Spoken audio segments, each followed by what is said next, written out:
Here we are, another episode of Progress Always. Mike Anders in the house with my homegirl, Dr. Sara. What is up? Hey, Coach. Thanks for having me. I love that you call me coach. Well, I mean, you've been my coach. I have. Yeah. We go way back. You're man, where do we start? You've done plenty of body work on me. You've evolved quite a bit since your experience with us in the Leaders Forum and the work that we've done together. And I gotta say, I'd be remiss if I didn't tell you how proud I am of where you are now compared to where you were at, and even before we started working together. Just your complete evolution into all things Dr. Sara, and I love the stuff that you're putting out there on social, and even the stuff I don't agree with. Which one of the things that I've really loved about our relationship is neither of us are married to our dogma, right? And we approach our respective practices from a place of nuance and what serves the client best for where they are and where they're going. And I feel like that's rare in our space. I wouldn't say that it's common for people that do what we do to approach their practice that way. So I'm curious, just kicking things off, where does that come from for you? What part? Like your nuanced approach to your practice.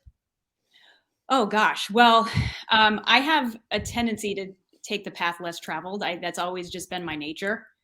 And in my early on in my education, I was exposed to some really heavy hitters in the industry. I got to assist some of the greatest strength and conditioning coaches, performance coaches, physical therapists, nutritionists in the industry. And everything that they were doing was completely different at that time from what anyone else in the industry was doing. And prior to that experience, I had in my head that I was always just going to be this athletic trainer, right? Like I knew from a very young age, I think I was 12 years old the first time I sprained my ankle and had to go to physical therapy, where I figured out that I wanted to work in sports medicine. It was a very early realization for me. But once I got to college, I had this idea that I'm either going to be a physical therapist or an athletic trainer. And then having gone through, an internship where I got to assist and learn from some of the greatest professionals in the industry, it just got me thinking outside the box, because they were doing everything different. And I wanted to be like them. I wanted to get the results that nobody else was getting. And I wanted to do it in a completely different way. And so I took that lesson and that energy from my mentors, and it ended up leading me towards acupuncture. And here I am. So now I'm at a point where I have my own clinic.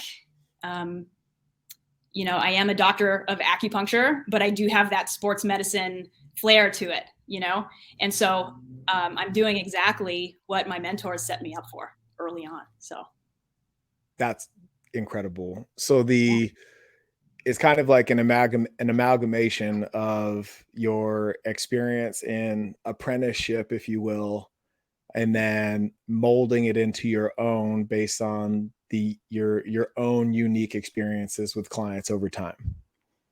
Yeah. And it was actually, what actually happened was I went back, I did this internship the summer before my senior year of college. So I had this like, what the hell am I going to do kind of moment. Like this was a pivotal moment, a pivotal experience that completely changed my trajectory. And I had no idea what I was going to do. So I decided after college to take a year to slow down and figure it out, instead of just jumping into something that all my other classmates were doing. I said, why don't I pump the brakes here for a second, give myself some time to figure this out. And so what I did was I went to massage therapy school after college. And because I knew that no matter what I ended up in, no matter what discipline I ended up in, I needed to be good at manual therapy. So I took that year after college and I went to acupuncture school. I went to massage therapy school. And it was in massage therapy school where I was just kind of, you know, just kind of going through the emotions and just kind of being open to receiving whatever that next inspiration would be. And lo and behold, we did a 2-week module on the acupuncture meridian system and acupressure. And it just kind of hit me like a ton of bricks. I was like, boom, acupuncture, this is it. This is my thing. And this was something at the time that I didn't know anyone who was doing sports medicine from an angle of acupuncture. And I have since, again, connected with some of the greatest sports medicine acupuncturists in the industry since then. But it was just that in that moment where I just slowed down and opened myself up to flowing with it. That it found me. That word meridians is what brought us together. That's why I'm laughing, because we have a client in common, and Yes.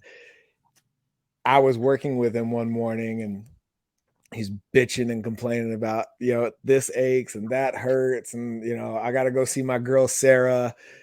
And I was like, oh, what do you go see her for? She's like, oh, she does all my body work, the needles and the lights and, this, that, and the other, just stuff.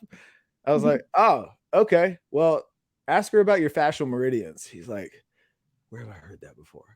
Oh shit, you guys speak the same language. Yeah. Yeah. That was funny. I do remember that. And it's funny when our respective clients are like, oh, I'm seeing so and so for this and so for that. That's supposed to be supplementary to whatever care we're giving, right? Mm-hmm. It's so natural, at least for me, to be like, I'm hyper skeptical. I'm like, does this person know what the fuck they're talking about? Like, yeah. I hope you're in good hands, and it was so serendipitous that we were brought together and introduced to each other. And I was like, dude, you need to keep going to see her. She's a pro. She knows exactly what she's doing. She's super forward thinking, and she's going to get you out of pain so we can max this out. Yeah. And look how far he's come. I mean, yeah. Mm-hmm. Mm-hmm. He's killing it. But, I feel the same way. Like you mentioned, like you question the person that he's going to see, right? And just without knowing me. And I'm the same, like I'm super protective over my patients. I really am.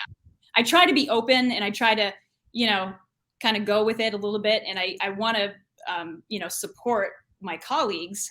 Yeah.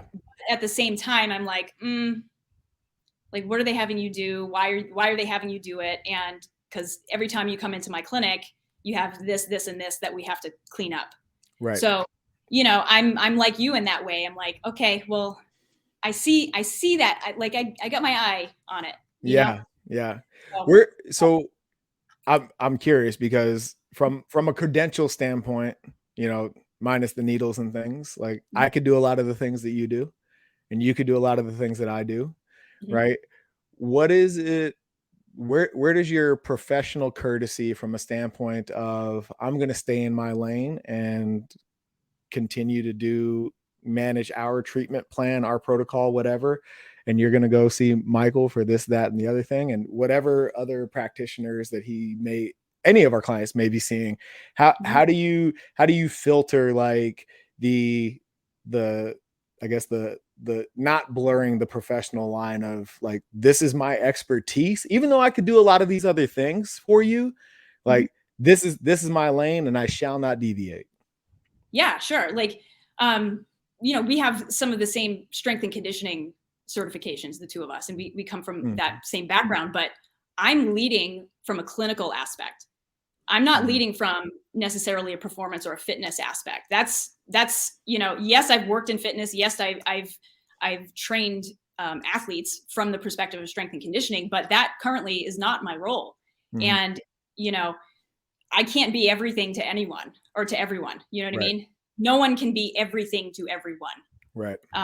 And really nail it. So for me, like I'm coming very much from a clinical standpoint of like, how's your body working? Is there any pain that we have to address? And, from my standpoint as a medical practitioner versus my standpoint as a strength and conditioning specialist, like if I look at pain, I'm going to look at it from a clinical perspective. I'm going to look at it from a medical perspective. I think it's important that we have this team of professionals across the board when considering our patient care and client care, because someone in the fitness industry may not necessarily know how to differentiate between a soft tissue component or a strength or quote weakness that can be worked out through a fitness solution, or something that's more medical, something that's maybe related to the organs, the internal organs, or the cardiovascular system, something that is not at all fitness related. So I think that it's important for all of us, though we are versed in all the things, I think it is important for us to kind of stay in, So play our positions, right? Play our totally roles. Yeah. Yeah. And I'm curious from your perspective, how do we get there as an industry, right? We Where put down our egos. yeah. That's like the biggest thing, is putting down our egos and walking away.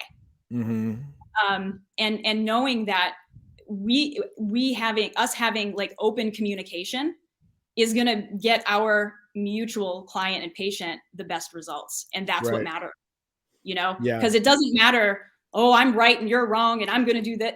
That doesn't get results. And, I think we both come from this standpoint of first, do no harm. Right.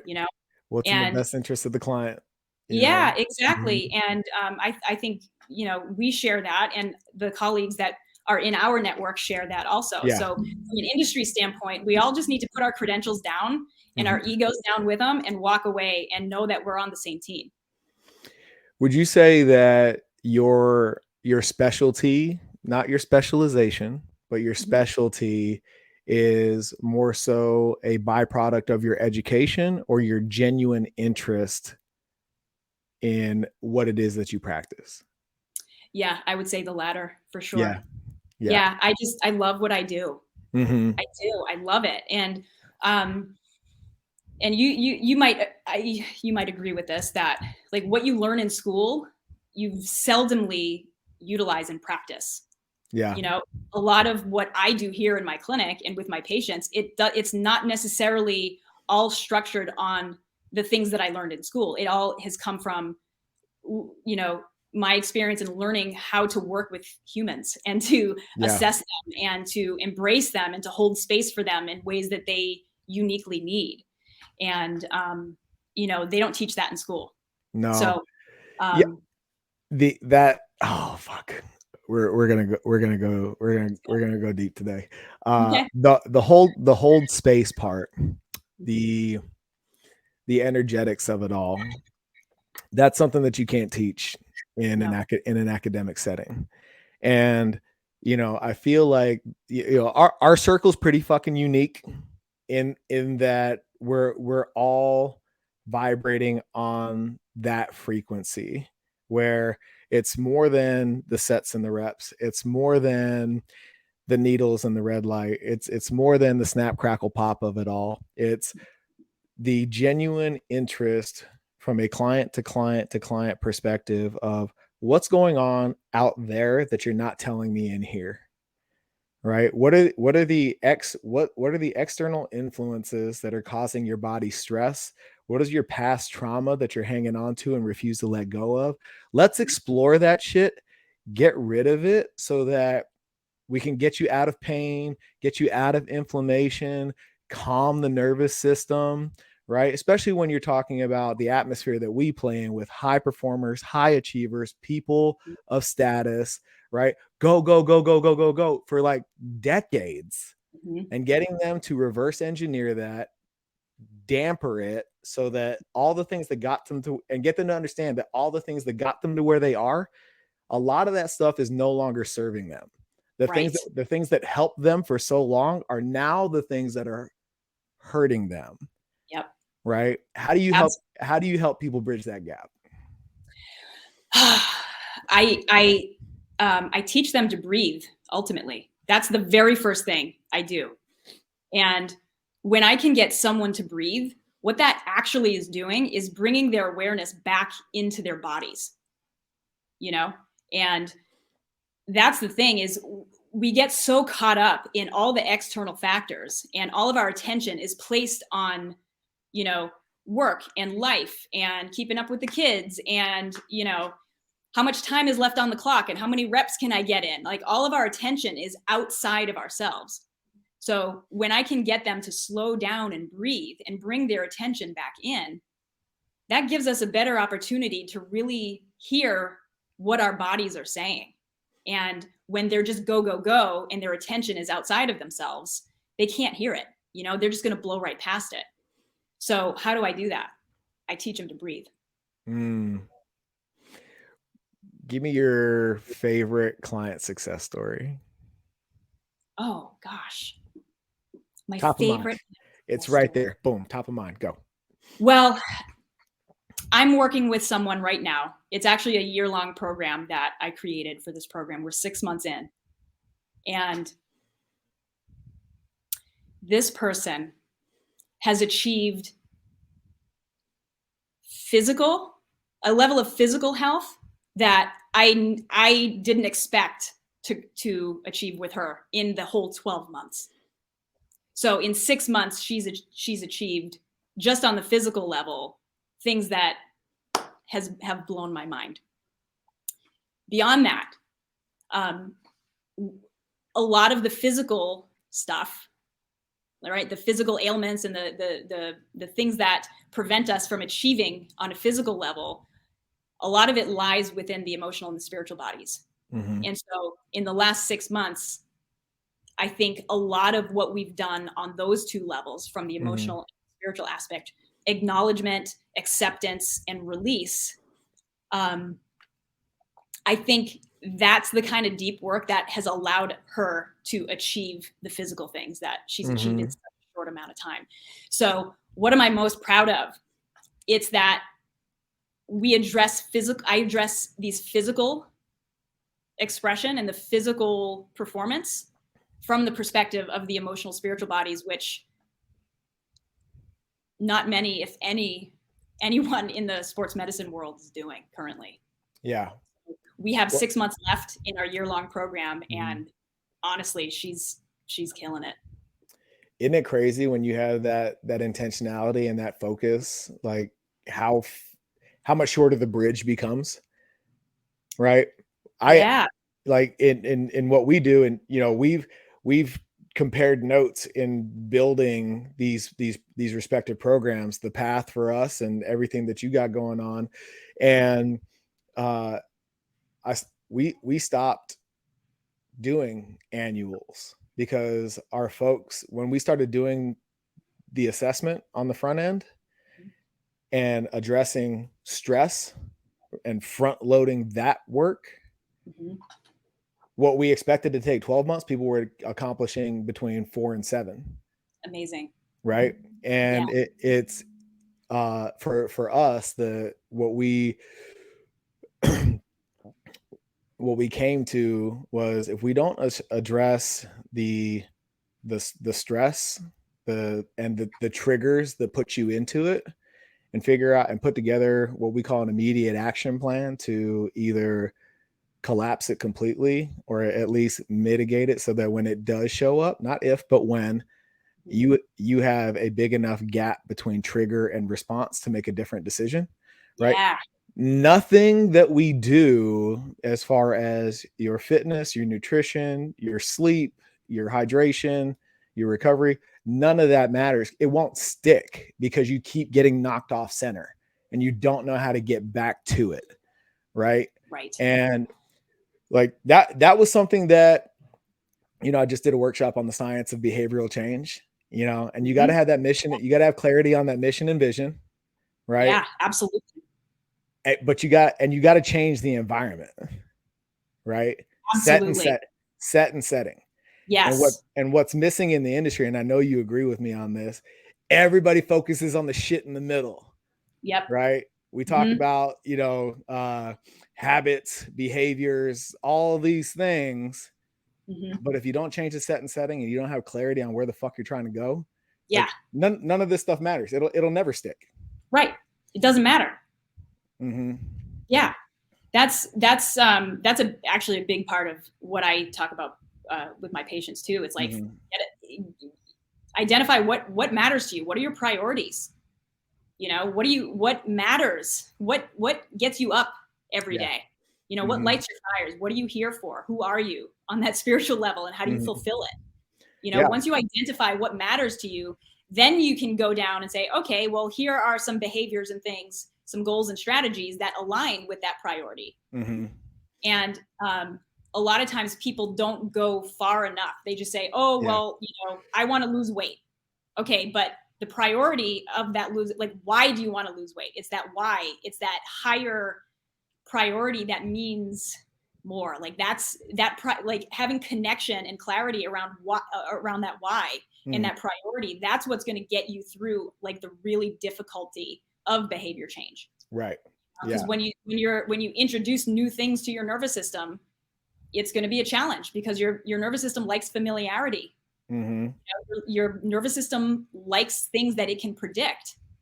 And if you're going through and trying to make some behavior changes that are brand new to your nervous system, the initial response is going to be to avoid it. And so if you're not crystal clear on your why and the priority, it's going to be really challenging to overcome that internal resistance that's just naturally comes out in your fight or flight response. Yeah. So having that clarity will just line everything up, get in alignment. You talk about that spiritual component, and I know that's been a massive part of your journey. And how much are you still, because I know that you and I share the plant medicine experience, and I have a lot of people ask me about that. And when we talk about the process of integration and taking the lessons that come from those experiences, as acute and impactful as they are, it's not something, as I would describe it, that you do and you come out of and you're a radically different person. Right. There are things from my first psilocybin experience in 2016, right after my son was born, that I'm still integrating now in 2023. Right. And I've had a number of experiences in between. Right. So but the same holds true in terms of, your work and our work. Like, it takes time to integrate that stuff. Right? Absolutely. How do you help your client reconcile with their need or the habitual instant gratification of the world that we live in now, so that they can integrate the learning? I slow them down. I know I said, the same way that I teach people to breathe, I slow them down and I bring them back into their body, because all of that, like that anxiety and that stress and the worry and the fear and, oh, am I doing this right? And it's never going to click for me. Well, hold on a second, slow down, take a deep breath and remember where you came from. Remember who you are. Remember where we started. Acknowledgement of how far you came. Like celebrating the wins as you go. That's a massive part of integration, and slowing down and bringing awareness to all of it matters. That's a big, big part of it. Getting caught up, and placing your attention outside of yourself. Like you forget how far you've come. And, for me, the very first plant medicine experience I had was back in, I went to Ecuador in 2016. I went for 2 weeks and I sat with ayahuasca and huachuma, which is San Pedro. And I always say it was the most terrifying and intense thing that I've ever done in my life. But it was also the most enlightening thing that I've ever done in my life, because for the following 4 years, those 2 weeks completely changed my life. And it, like you said, it didn't just happen like this. It happened over the course of 4 years. And after that 4 years, I felt like, okay, I'm ready to go to the next level. I'm ready to peel back whatever this next layer is. And then I sat again with medicine and had I not given myself that amount of time to integrate and to really reflect and to own all of my wins along the way, I don't know how it would have turned out. Yeah. But, slowing down and, celebrating the wins, I think is a big, big component. I think people get confused. You know what I mean? They're like, oh, because they hear those stories. They're like, oh, Michael on the other side of, because I thought Bufo was extremely impactful for me. Yeah. But that was shit, 2 years ago now. Mm-hmm. And you're quicker to decide what's right and what's in alignment for you. So you take action faster. I would say for me, that's been the most obvious byproduct of these experiences, right? Mm-hmm. When we talk about alignment. But Sure. what people see is like a cause and effect kind of thing, right? And they're like, oh, you're doing all these things now, like next level is taking off, and the podcast and blah blah blah blah blah blah blah, whatever else I'm working on, right? And I'm like, no. Like, Yeah.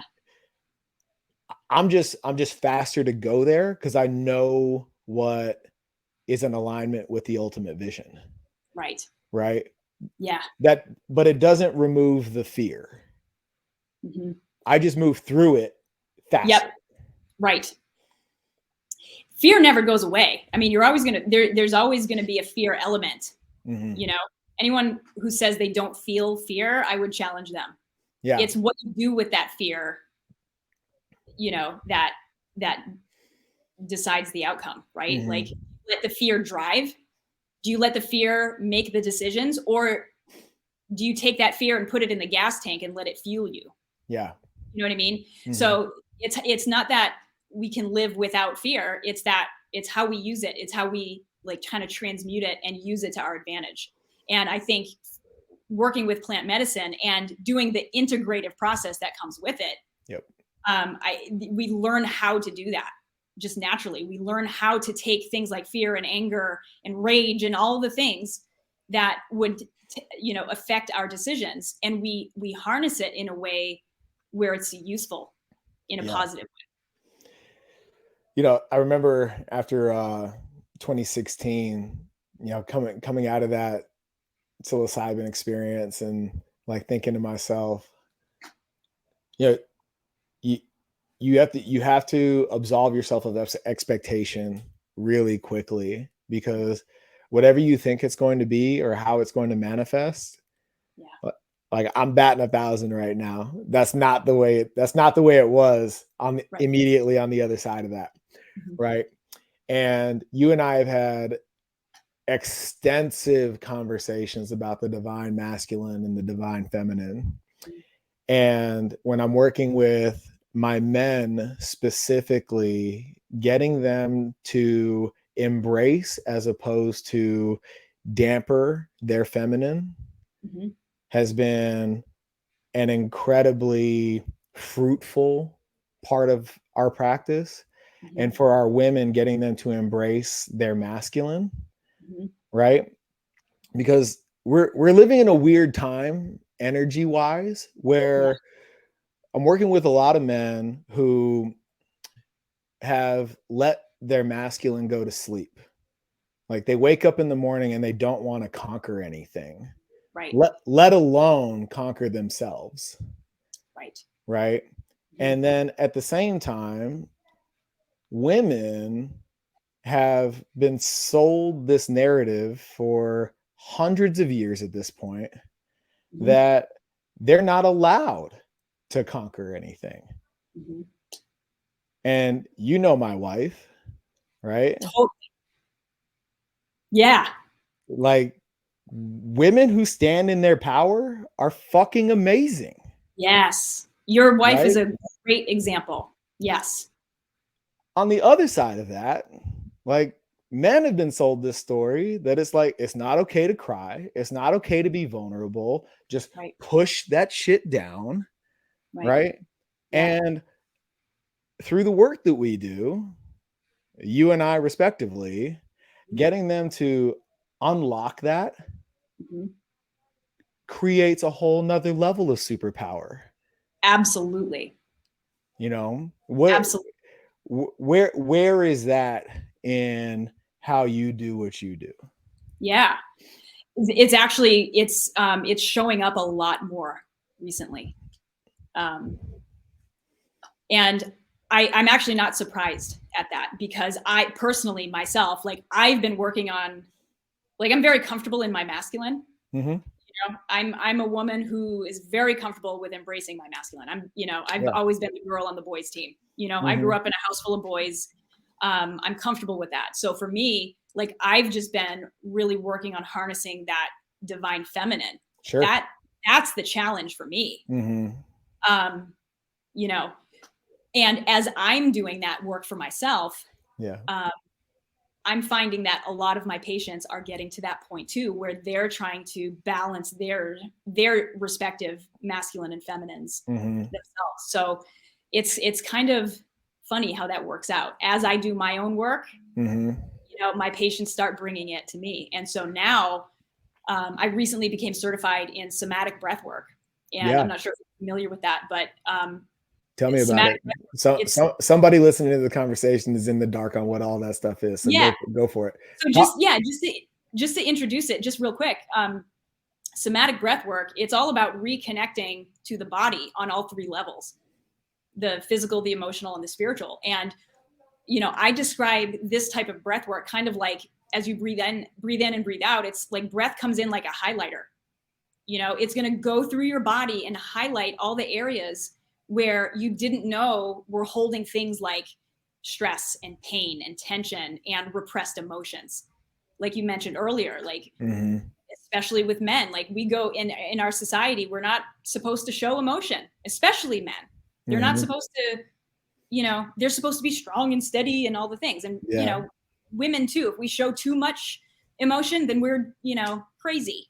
Mm-hmm. So we're all kind of walking around here with these emotions that our nervous system is just stuffed away, because we haven't allowed them the time or the opportunity to fully express. Yeah. So through a somatic breath work session, we use breath to first highlight it. Secondly, we breathe it out, we release it, and then more importantly, we finish by filling the space with whatever it is we're trying to accomplish. For a lot of people, it's clarity, it's balance, it's peace, it's love, it's gratitude. So through this somatic breathwork journey and this experience, we identify where our blind spots are. We use our breath to clear it out through expression. A lot of times there's crying, there's yelling, there's screaming, there's movement. And it's all welcome, because it's all stuck in that nervous system and just waiting to just unleash. Oh yeah. Through this process, we allow that space to do that. And so by the end of the journey and by the end of the session, we're just settling into all of this space that we just created in our nervous system. And we just choose to fill it with whatever we want. And it's really a powerful experience that doesn't have a need for medicine. Like, Yeah. there's no plant medicine involved. It's just you and your own superpower that is your nervous Mm-hmm. system. That's a metaphor for everything, right? When we're talking about uh, behavior change, Mm-hmm. lifestyle realignment, habit reintegration, right? You don't just get rid of bad shit. You have to replace it, Yeah, right? fill the space. Exactly. It all exists in a vessel, and Mm-hmm. that vessel will be full at all times. It's never empty, but you get to choose what you Yeah, fill it with, good shit or bad shit, absolutely. right? Yep. And for everything that you take out, something else is going to take its place. So you Right. have to be And really conscious moving through this process of not only getting rid of the old stuff, mm-hmm. but hyper conscious. And I would say this is more important with what you're replacing it with. Absolutely. Absolutely. And if you don't make that choice, someone or something will choose for you. Mm-hmm. Right? I'm sure you've heard that before. Oh yeah. Right? So Mm-hmm. if you've created all of this space, you've done the hard work to let go of all that shit that doesn't serve you anymore. Mm-hmm. Like, take the next step and fill that space and choose for yourself. Yep. Rather than letting something or someone else do it for you, because we're surrounded by influences. We're surrounded by things that want to take our attention. You know, we're on these social media platforms, right? On social media, there's just a shit ton of content out there that just wants to make its way in and program this and take over this. Mm-hmm. You know? So own your shit, own yourself, own your body, own your energy, and make the choice. Yep. You know, that's what really I'm kind of evolving into with my clinical practice, especially using somatic breath work as the tool to do that. Yeah. Agency, man, you know, you're in control. And, you know, going back to that whole divine masculine, feminine thing, I know you see it in your practice, because I sure as shit see it in mine. Mm-hmm. Like, people have just given up control. Yeah. They want anybody and anything to make the decision for them. Right. And it's like that's the last thing you want to give up, you know? Right. Like, because now you're no longer thinking for yourself. Right. You know, and as a byproduct of that indecision, you get stuck. And when you get stuck, you're no longer fulfilled. And because you're not fulfilled, you're just on that hamster wheel. You wake up every day doing the same thing, whether you like it or not. Come home, lather, rinse, repeat. And we wonder why we're on these things all the time, wishing what everybody else is out there flaunting is what we had. Right. Or even hating on them. Yeah. Right. Hating on them for living a certain way or having a certain thing, or, you know, having the life that they want. Yeah. You know, but instead of appreciating that and celebrating that and having, you know, honoring them for, you know, for their achievements, we hate on it. Yeah. And that, you know, coming from jealousy, but, you know, we're all on the same team, right? It's that those people that are high achievers and, you know, they didn't get there because they had a life full of sunshine and rainbows. Right. You know, those people that, you know, and I think the two of us are good examples. Like, we are running our own respective communities and our practices, and we're making a difference in people's lives, but we didn't get here because we had it easy. No. You know? So you've seen me stumble quite a bit. Me too. I'm right there with you. Yeah. You know, good for you. Stumble. Keep 100%. stumbling. Yeah. You know, keep stumbling, because you have me and you have the rest of our tribe to pick you right back up. I tell people all the time, man, you got to have fun running out of ways to fuck it up. Yeah. Yeah. And that's how we learn. Cause like, you know how they, I think it was like they discovered DNA by accident, right? Like way back when, like they were in a lab somewhere and they just happened to stumble across, like they fucked up on something and they're like, oh, here's this thing that is the root, you know, that gives life to things. Like, and we got there by accident. We got it because we made a mistake in the lab. Yeah. So keep making mistakes, because you never know what door it's going to open and what lesson it's going to you know, present.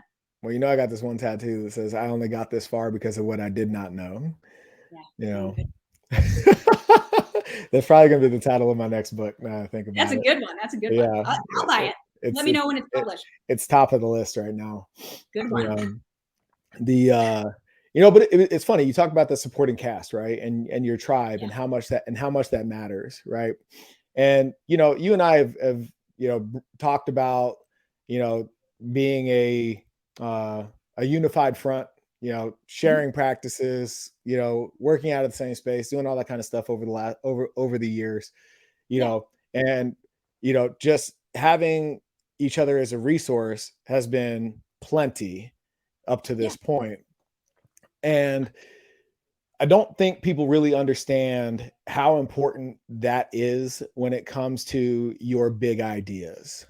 You know, I'm in my universe, I'm the fucking idea guy. I have an idea a second, right?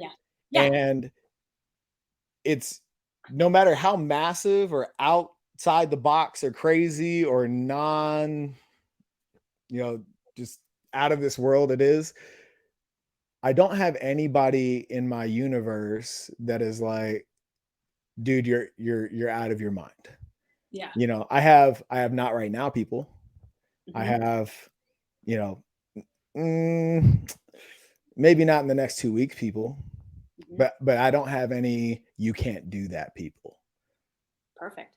You know what I'm saying? Yeah. And I think people get lost in that, in terms of they just get dissuaded because it's like crabs in a bucket, right? Mm-hmm. It's like, oh, I had this great idea to get out of my situation or improve my station in life, or, make this massive pivot into something else.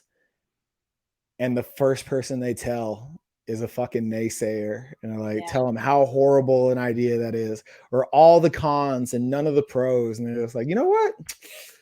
Maybe you're right. I'm not going to do it. And Right. they talk themselves out of it. Yeah. Like I feel like there's so much greatness left on the table because people have shitty circles of influence. Yeah. It's unfortunate. We need that. That's why it's important to have a community of like-minded people that are on a same or similar path Mm-hmm. and have a same or similar mindset. You know, Yeah. it does take a tribe. No one can do it alone. Mm-hmm. Right? What's that saying? If you want to go fast, go alone. If Mm-hmm. you want If to you go want to go far, far, go I get together. Mm-hmm. that right.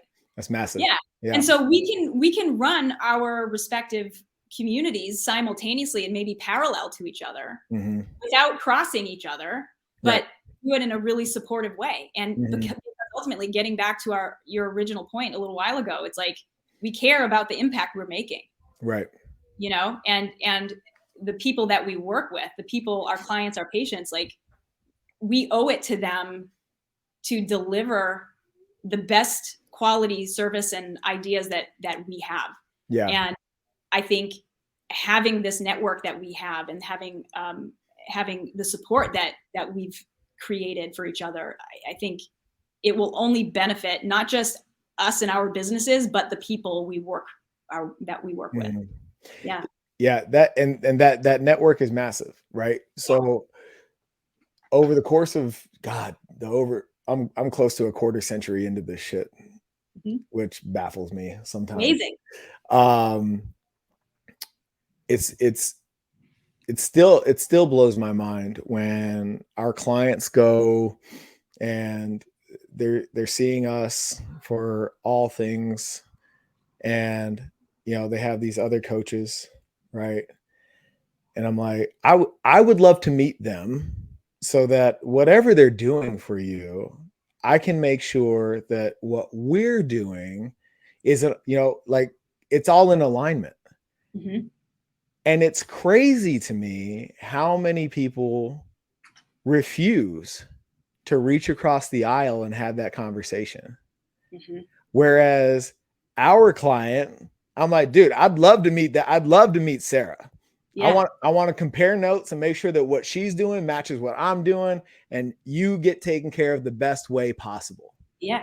That Yeah. is a really, really important and powerful conversation on behalf of the client. Absolutely. And how many people say no to having that conversation? Sad. I don't understand it. I don't understand it.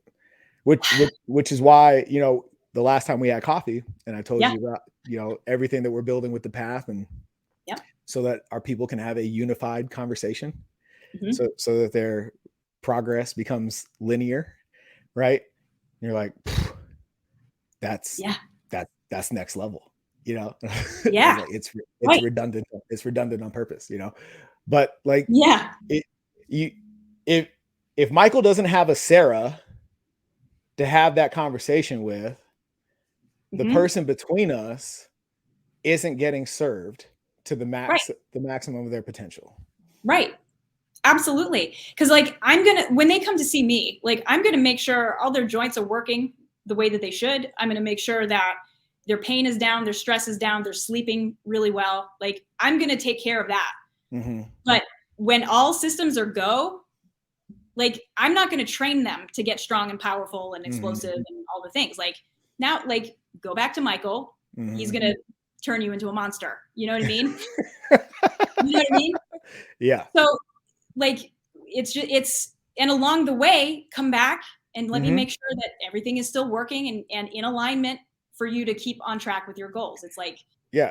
that means like we need to make just an adjustment in like a modification to a movement as we work on like a joint restriction or whatever it is. Like, we're both open to doing that. So he's still, like, they're still going to show up to the gym. They're still going to do their thing, but maybe we do it a little bit differently. We modify it a little bit so that the experience is more in alignment with what their body is capable of. Sure. And it's not going to cause any pain. Right. You know? So we keep them on track, but we work together to accomplish. After every visit, you know, I'm like, hey, you know, what are the do's and don'ts according to Sara? Yeah. Right. And oh, hey, you know, when you go see Sara, tell her that we're working on this and these are the things that we're doing. And I want to know what her recommendations are. Right. So we had this amazing back and forth. Yeah. Right. And now he's driving the ball. Yeah. Way further than he ever has before in his life. Yeah. You know, his pain is down. You know, his quality of life in general is exponentially better. Huge. Right. Yeah. And so much of that has to do with the quality of care that he's receiving as a result of the conversations that you and I get to have. Right. And I want to highlight too that all of his accomplishments, this particular person, it's like, it's not just physical. Yeah, he's crushing it on the golf course and he's crushing it in the gym and he's feeling good. But more importantly, is the emotional and the spiritual bodies are thriving. Yeah. You know, he's all the way in alignment now. All the way in alignment. All the way. And I can remember when we started together. This is my favorite client story. Hands down. You know, I remember when we started working together, you know, he was just stuck. You know what I mean? He'd been working with you for a while and he's still like bound up, you know? He needed to move. He needed to move the way that you have your people move. So we get him going. Right? Yeah. And he's still like, he's got some kinks that won't go away. He's seeing you, he's seeing me. And I'm like, okay, well, it's not the physical part. So what are we talking about? You know, and he's what I like to say, he's succeeded his way into a corner. Yeah. Right. And once we got that physical layer consistent and feeling good, and I think this is I know this to be the true evolution of where we're going. And like I said, our world is unique because we see it. Right. It's like, okay, now that we've got that stabilized, we're consistent, we're good. What's really going on? And once we got him into the leaders forum and having those conversations, right? He achieved a level of clarity that, again, very much like the integration associated with plant medicine, somatic breath work, he allowed himself to make hard decisions faster. And here we are 2.5 years later. And he's a changed man, but forever. Like there's no backsliding on that progress. It's permanent. He literally transformed. Yeah. He transformed. Yeah. And that's the work. It's pretty amazing. Right. And you know, I'm telling that story extremely vague because I have to. Yeah. Yeah. You know, but he pulled me aside the other day and let me know that the integrative approach that we've taken with him has put him in a place that he never thought he could get to. And we're talking about somebody who's battled some fucking demons for a really, really, really long time. Yeah. And the breakthrough that he's achieved because of the additional layers that we peeled back in his emotional and spiritual being changed the game. Yeah. You know, he's like, dude, I don't give a fuck about golf. Like that's peanuts compared to how I'm living now, how I'm thriving now. You know, and that's, to me, that's a rewarding part. After this last leaders forum, which you definitely need to come back to, by the way. I do. I miss it.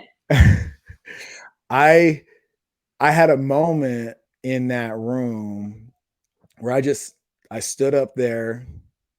I was sitting up there. I just had knee surgery. I sat up there and I just fucking wept because of like how impactful this shit is for our people, right? They come seeking a physical solution. I want to get out of pain. I want to move better. I want to get stronger. I want to get leaner, right? That's what they show up for, right? You know, and you've heard me say this about the leaders forum, right? Yep. There's what you showed up for, and then there's what you get. Here's what you get. You know, and what they get over delivers on the experience that they were expecting, because it's like I did not know. I just thought my hip was fucked up. I just thought my back was locked up. Right. I didn't realize that was the storage facility for all this shit that I could not allow myself to let go of. Yep. You know, and I remember sitting on your table and you're like playing with the knee, trying to figure that thing out. Yep. You're like, hey, like, what are you hanging on to right there? Mm-hmm. What's right there? What's this? Tell me about that. You know, and I'm like, oh, this is, I need you in my circle. Yeah. Right. You know what's up. Like you're switched on, you know, and we can have these high frequency conversations. Right. You know, I appreciate that too. Wow. And I think just over the last few years, like we all have these little antennas that are, you know, getting a little bit longer and bigger and reaching a little bit further. So folks like us that thrive on having these higher frequency conversations, like we're starting to find each other and we're starting to keep up. Yeah. You know, and I think that's really important. I think it's important for us to embrace it and just go with it. Yeah. You know, it's still rare, and yeah, I'm not really a pessimist, but I'm reluctant to say that it'll ever be mainstream. So when I'm cool with that. Yeah, I mean, so like cool. When we find each other, I'm like, I'm gonna hang on to you. Yeah, you know, because we do things differently and we get results that nobody else is getting. That's exactly what I signed up for. That's why I'm here. 100%. You know, and that's how I think our energies just came together. And I think it was when he brought me to Leaders Forum that first time. I think that was our first interaction, wasn't it? When I came as a guest. Yeah. Yeah. You dove right in. I'll never forget because the first one is free. Yeah. Right? Yes. Yeah. Yeah. And you're like, did the thing, the monologue, set the stage, 1s and 10s, blah, blah, blah. All right, who wants to do deep work? You're like, fuck it, I'll do it. I'll do it. Well, nobody else was raising their hand. But the shit that we unpacked, right? Oh, we unpacked a lot. I still have that. Thank you. I still have the piece. I'm happy to hear that. And everything. I still have it. It's in my closet. Love it. Love it. Yeah. But like that's what I'm saying. Like it's that was a moment for you that you needed, Yeah. And if it didn't alter your path at that point, like I said, I didn't know you. This is the Right. first time. That's the first time I'd ever interacted with you. Yeah. If that didn't alter your path, it definitely expedited your trajectory. For sure. Yeah. I saw that day it was a gift, right? Mm-hmm. Like the first day was free, right? My intent really going into it was just to come and meet you, Mm-hmm. as he was always talking you up, and Sara, you got to meet Michael, and you read the same books and you speak the same language and all the things, right? He said meridians. You got to meet each other. Yeah. So, and I was just there. Like my intent was really just to meet you and to just check it out, just Mm-hmm. because he spoke so highly of it. But I jumped in because it was a gift. Mm-hmm. It was truly a gift, and I just capitalized on it. So let's see what this is all about. I'm just going to dive in first. So yeah, when nobody else raised their hand, I went for it, and ended up staying for quite a while after that. Yeah. Mm-hmm. Yeah. Thank you. Yeah. Thank you. I love what you guys are doing, and I'm not shy. And this isn't the first time I've told you this, but I think, Michael, what you are doing with Next Level and with Leaders Forum, I think you guys are leaps and bounds ahead of everybody else in the industry, especially locally here in Arizona, but I think industry wide. I think the emphasis that you guys are putting on things like deep work, mm-hmm. and really doing that kind of fitness training, that's really what's going to get people the results that they didn't know they needed. Yeah. And so I love what you're doing. And that, in addition to all of your coaches that you have in your place, are like, they all have the same certifications that we do. Like, they're highly educated. They're coaches. They're not just, off the street looking for, a part-time job. Yeah. You know what I mean? Mm-hmm. So I see the greatness that is coming out of your facility. And I love being the observer of it too, because I can see where you're taking it. And I know we've had conversations of, what your vision is. And man, I can't wait to see it come to fruition. It's going to be revolutionary. Like that word doesn't even quite do it, but I just appreciate you. And I love the work that you're doing over there, you and all your coaches over there.